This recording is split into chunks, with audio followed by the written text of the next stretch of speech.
Welcome. Thank you for joining us on this Zoom session. I am Sean, the director of the race team, and we've got Moshe and Jacqueline with us to share with you all the wonderful things that we have ahead for you this season. Moshe, chime in. No, This is where you jump in. I'm Moshe Silverstein. I'm the U10 head coach. Hi, everyone. My name's Jacqueline Bronstein, and I am on the events and support staff here at Windham Mountain Racing, and I'm also a parent, so I'm available to answer any questions that you may have throughout the season. All right, let's jump into our presentation. Moshe, take it away. All right. So this year, we're going to organize the team into four separate squads, and the lead coaches for those squads will be Mike Benchimol, Joe Sayer, Liliana Perone, and Stu Oldfield. Nitas and Jody are going to be helping me on some initiatives that you'll learn about as the season progresses. All right, I'll jump in here. So I think one of the biggest things, especially if you're coming into this and this is your first time with the race team, and maybe you're coming from group lessons, maybe you're coming from a team on another program outside of Windham, or maybe you're coming from the Mini Mountaineers. The way we go about things is a little different because we're focused on developing not just skiing, but we're developing athletes. And so we have an approach that's a little bit different than anything you might have experienced before in the skiing world. One thing we strive to do at WMC Racing is we have a more structured program. We focus on developing a sound base of skills, just like you would in any other program, but it's going to be more structured. They're going to be inside environments. They're going to be doing laps in the same location over and over again. And that's not something you might experience in a different program. And our goal is to get them not just to ski better, but they're also going to become fast in a race course. Moshe, you got anything you want to add there? Part of the commitment, at least at U10, is that you're part of the shared circumstance of learning, so that the kids are responsible for what is going on, the format of the day, the mission of the day, and taking responsibility for their training, which means if on certain days that could mean helping to set the course, and on other days that could mean helping to pull the course. Yet on most days that'll mean doing both. And I think that's a pretty neat thing that's different about us. Obviously, with other groups that you might be skiing with, they're not setting courses, so they're actually part of the process of setting those courses up and tearing them down. And I think that's a neat experience for those kids. A lot of coaches, when they sit down and they consider what it is that they do and how they go about doing it, generate a philosophy on coaching. For me, that philosophy dips into the existentialists, and this idea of failure and the idea of finding the edge of failure. And so over the years, I've developed this concept. I like to call it fail to succeed. And it's this idea of failure is the moment, which it's a big concept, but failure is the moment where one makes a decision whether or not one's going to improve. And so we're not pushing kids to failure, but we are trying to discover what failure means and get used to not simply, I'm going to use failure a lot, and it's not necessarily a pejorative term, but it's the beginning of recovery, and recovery is very important in athletics and certainly in academics, and understanding that nobody, not one of us, not me, not you, was born fully formed as an attorney or a doctor or an astronaut. or a ski racer. And we take steps to become that. And failure is part of that becoming. Yeah, thank you, Moshe. This is something that we push broadly across the whole program. This idea that part of becoming a ski racer or becoming a great skier means you have to go through struggle. It's part of the basis of our program. And if you're going to struggle, you're going to fail. And it's helping teach kids actually that it's okay to fail. It's okay to fail in front of your peers. It's okay to fall down. We're there to pick you up and teach them to be okay with that. That's how we get better. And this is something we do program wide. Moshe, take it away. U10 policies. This is an introduction to the policies. At some point, you'll get an email that will outline the policies. But the basic framework is, if we leave on time, sharp on time. If you're not there 5 minutes beforehand, you're probably going to be late. If you're late, wait, and then I'll wrap back around. And if you don't see me, in 5 minutes, just wait. I'll be back around. By U10, athletes should have the maturity for self-dismissal, which means that for lunch and at the end of the day, they'll be making their way back to you. They're old enough to get back to you on time, I promise.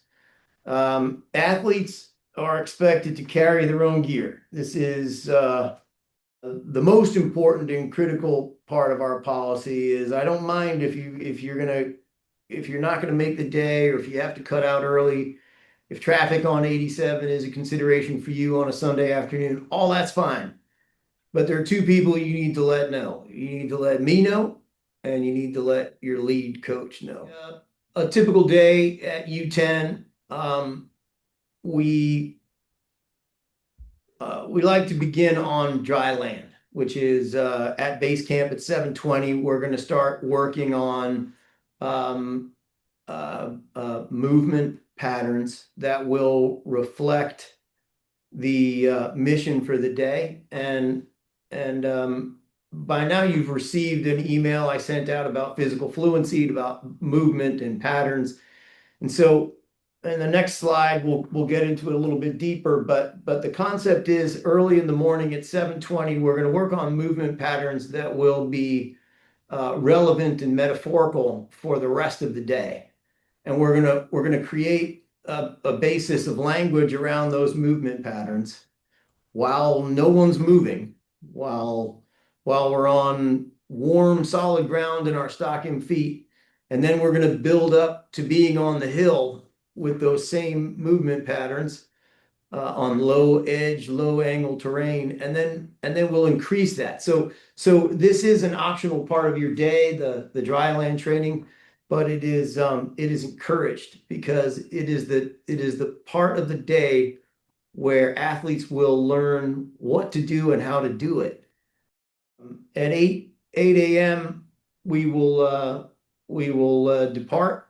We'll ski 2 different training blocks across that morning section, and then we break for lunch.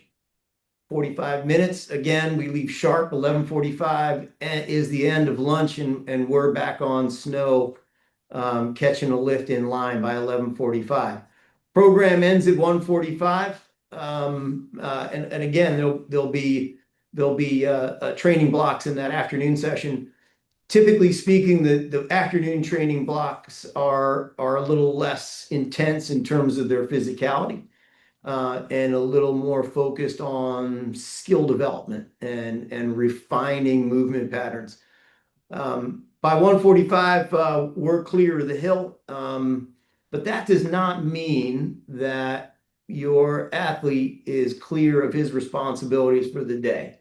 And I know Sean's going to echo this, but I encourage you, as moms and dads and hopefully grandparents, get out there and ski with your kids. Fundamentally, what the reason why people stay in this sport and the reason why ski racing is fun is because skiing is fun. And if it's just kids banging gates all day long, that's not so much fun. Like get out there with your kids, have them show you what they learned. Kids at this age love to show off. So I encourage you at 1:45, that should be the signal for you, mom and dad, to click into your skis and go have some fun with your kids. So you received my email about gear recommendations. You should be using a multi-event ski, which was covered in the email. I recommend shin guards. We'll get into a training evolution late January that will that the shin guards will really help. Also covered in that email was back protectors as part of the optional equipment list. Journaling at U10 is a little a topic that we should consider and talk about in detail. But I would like, and in the early phases of training, we are going to ask some open-ended questions of your athletes.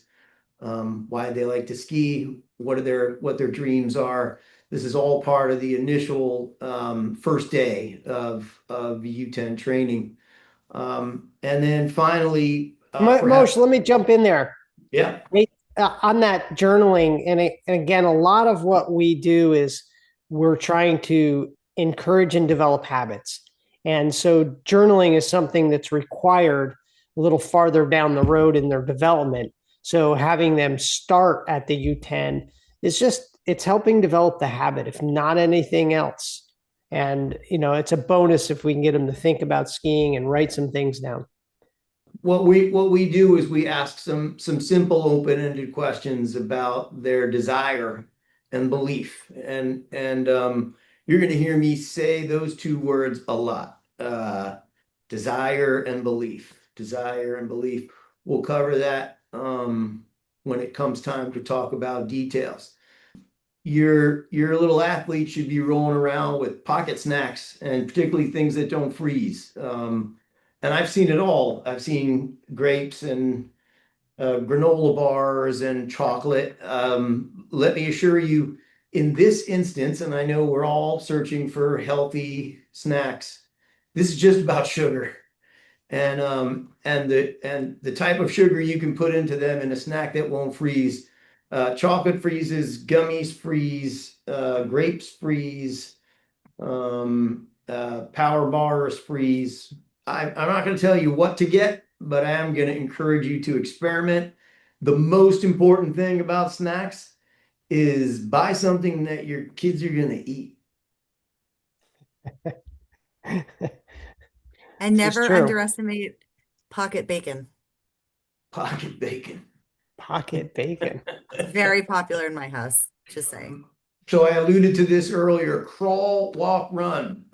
This is how we learn. Again, this is part of the fail to succeed principle, but you start small and you work on developing mastery at a low level. And then you build on that success. You fail, and then finally you figure it out, and you build on that success, and we get to a mid phase or a walk phase. And then you start working toward mastery. You really start running and moving, and you're feeling fluid in your movements. And so the progression across all phases of Windham Mountain Club racing and all teams certainly follows this principle, but it's particularly evident at U10. And so that's but part of the early morning training, the dry land training, is very much that crawl time. So not only does crawl, walk, run work across the long arc of a season and the long arc of a career in ski racing, but also on the daily. So in the mornings we start crawling. by midday, we're walking. And then hopefully by the end of the day, some of us are running, some of us. I learned a long time ago that as a coach, I can't really coach anyone's athleticism or their physicality or their energy. Those things are, that comes a part of the package. But what I can do and where I can have great influence is in creating a sense of belief and desire in an athlete, and working toward creating confidence in an athlete, both in their belief that they want to do something and their desire to do it and their skills. Um, um, and so in U10 and under my tutelage and the coaching principles that we're going to work under, we coach to belief and desire. Um, you'll hear a lot of stories about athletes who rolled into the program and moms and dads didn't have a lot of expectation, or coaches didn't think this person or this athlete, nonsense. It once an athlete makes a decision that they want to be an athlete, that they want to be a ski racer, there's a switch that turns, and no one's going to tell that athlete whether they can or cannot do something. And so I try to encourage that behavior and that development in athletes. We're really looking to protect confidence. We're looking to constantly build confidence and augment confidence. And we're looking to the family dynamic to not break that confidence. Part of that confidence is the repetition that your athlete is going to spend in constrained environments. The only way to get good at something is to first suck at it. And being in constrained environments is hard work. If you doubt me, come on and join the team for an afternoon. You'll have a greater appreciation of what it is that your athletes are doing on a daily basis. And finally, let me jump in there, Moshe, for a second. So part of the belief, this is again is part of the program-wide belief, this idea of constraining space and making them work. And we do a lot of this constrained space work. We refer to as environment-based training, where we stick stuff in the ground. It might be a brush, a pole. We might paint a line in the ground, but we do this on fairly moderate terrain. We don't grade this run they come down. The reality, it's gotten really just too easy to come down even a steep run with the equipment that they have and the snow conditions we have. So we create this environment that challenges them in an area or a pitch that actually is fairly comfortable. Part of this is all based out of the idea that we're not trying to make them fast skiers. We're trying to teach them to make really efficient turns with efficient movements. And with that, they learn to become really fast ski racers. And through this challenge, it goes back to this idea of we're going to challenge them. They're going to struggle. They're going to fail. And eventually they'll figure it out. And then they're going to be great skiers. There are only about 5 things you can do on a pair of skis in terms of the movement of how you can move a pair of skis. And in at Windham, what we do is we've designed a series of core drills that highlight these skills. And so one of the ways in which we mark the progression of an athlete is through a graded, ranked running of these core drills. That there are levels that are appropriate to each age group. But there's, you'll see some athletes at U10 that are performing well above, and then you'll see some athletes at U16 that are not. So it's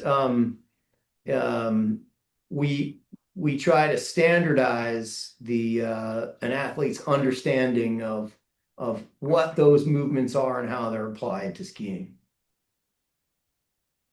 Thanks, Moshe. These core drills are, again, another element that's a little different than anything you might have experienced somewhere else, and maybe even on a race team. We're the only program I know of that has this concept. They're very specific how they're graded. There are several stages, and those stages start at U8 and they go all the way up to our U14 program. Okay, so connecting happy athletes on snow is our day one assessment event for U10 athletes, which will be on the 13th. Is that right? 13th, 14th? Do I have that right? You don't have to bother to send polls with your athletes on that day. It is going to be chaotic, and that's by design.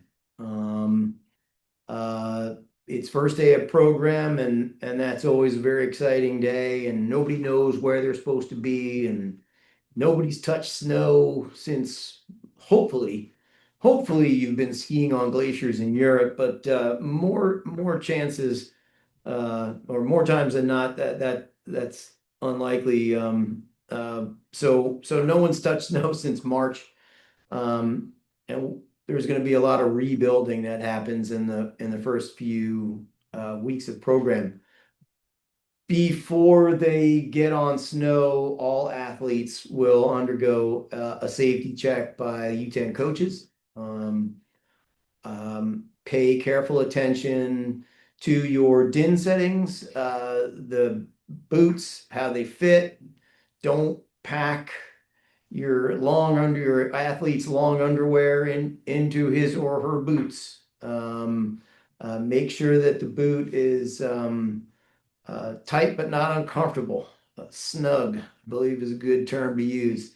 Make sure that the bindings are adjusted, not just in, but in terms of the spacing for the boot. Um, and please get them tuned. Skis should be tuned every single week. Your athlete should show up with tuned skis every week. This is another habit building form that we start at U10. Moms and dads, you should start figuring out how to tune skis. If you need help learning how to tune skis, come and talk to me. I'll teach you. Again, I'm gonna reiterate what we're looking for on day one is the same thing we're looking on day 40. We are looking for your athletes' belief and desire, and we're going to help them create a story about what it is they want out of skiing and ski racing. We're not going to be judging anyone's technical skills. There is an assessment for safety, just in terms of managing the group size and the group dynamics. But we're not looking for, don't worry about technical skills. All the technical skills that they need, they will learn from me and the coaches. It's going to be a lot of fun. We have a lot of great stuff planned for you over the season, and you'll be hearing from me soon about details in an email. And then, of course, you've heard me say this over and over again, but start getting it together now. I was going through my gear the other day, and I needed to replace a buckle on my boot. So it happens to everybody. Everybody's got something that needs to get tuned up. Now's the time. What if you're not there on the first day? I encourage everyone to show up first day. If you can't show up first day, we'll figure something out. But it would be good if you show up on the first day. It would be good not just for you, but it would be good for your athlete to show up on the first day. Part of being a member of a team, and a team is very much a living organism, is the shared circumstance of what a team undergoes. And the first day that's pretty important. Okay, so just to share some resources that we have available for you and any questions that you have coming up as the season ramps up, U10 is really an introduction to where ski racing starts to get real and a little bit more intense. So just know that there is a team here available to help you with all of your questions. And the best way to be in touch with us is by email. That email goes to our support team, and we are all very quick to respond and get back to you and direct you to where you need to be. We also have an incredible website that has a calendar with all of the dates. All of the emails that have gone out get uploaded onto that website just in case you miss something. Any updates, information about events, information about how to register for ski races. Everything is on the website and definitely a great place to start if you have a question or you just feel like, I'm getting started and I don't know what to do. Read the whole website and you will definitely feel a lot more comfortable. And like I said, between myself and the rest of the support team, we're here for you. I don't want to overwhelm, especially at the U10 age group, about how to register for races, but there is a specific website for that, and it will be a website that you'll use as you move through the racing process. And once your kids start really racing in sanctioned races at U12, it's called adminskiracing.com, and we are putting together a video that you can watch to show you how to set up an event, how to set up an account, and how to register for races, which we will use for our Mini World Cup series. So more information on that is to come. This is an overview of the U10 schedule at the moment. Dates sometimes change, especially because weather can play a role. But these are kind of, the big dates that you want to take note of, and if most you want to jump in with any highlights. No, no, self-explanatory. Awesome. Mini World Cup is MWC. Yes, and that's our in-house race that our U8s, our U10s, and our all mountain team participates in. And then the Michael Gray and the Jeff Tate races are both very fun fundraisers that we participate in, and really fun days for the kids. And then at the end of the season, there's a Kandahar festival that, again, we'll share more information with you later in the season once we're really talking about races specifically. Kandahar Festival, that is an optional event. So don't get too worked up if you see that date and you think you can't make that. All the races are optional. It's U10, but that one, generally only a very small portion of the U10 group actually ends up going to that, probably, right? About 20%, I think. It's usually what we see. It's a more competitive event, and it's out at Greek Peak this year, so it involves some travel, but it's not mandatory. Okay. The other thing I'd love to add as a parent who now has a U12 and a U14, but started as U8s and U10s, is that being part of this community is such an enhancement to your life, especially in the winter. You're getting your kids outside every weekend, they're hanging out with friends, they're not on screens, they're physically active, and they are learning all sorts of independence and um, just generally great lessons that you can't manufacture. So I just wanted to share how positive an experience that I've had. And also, if you want to get more involved, we have a parents association, and we love to get parent coordinators on board for each team to help organize social events and gatherings. And the more that we as parents do, the program only gets better and better and better the more you connect with other parents. So, as much as it's tempting to just like drop off and do your own thing, the more you get involved, the more you'll understand what's going on, the more you'll feel connected, the more your child will enjoy what they're doing. And so I just really encourage you all to dive in. And if you are feeling lost, reach out to a seasoned parent because we're all here to help. Thank you, Jack. That was great. Thank you for joining us. It's been a great session. Most, Jacqueline, thanks for your help. We'll be following up with a Q&A, and you'll be able to get all your questions answered. We'll see you then. Thank you.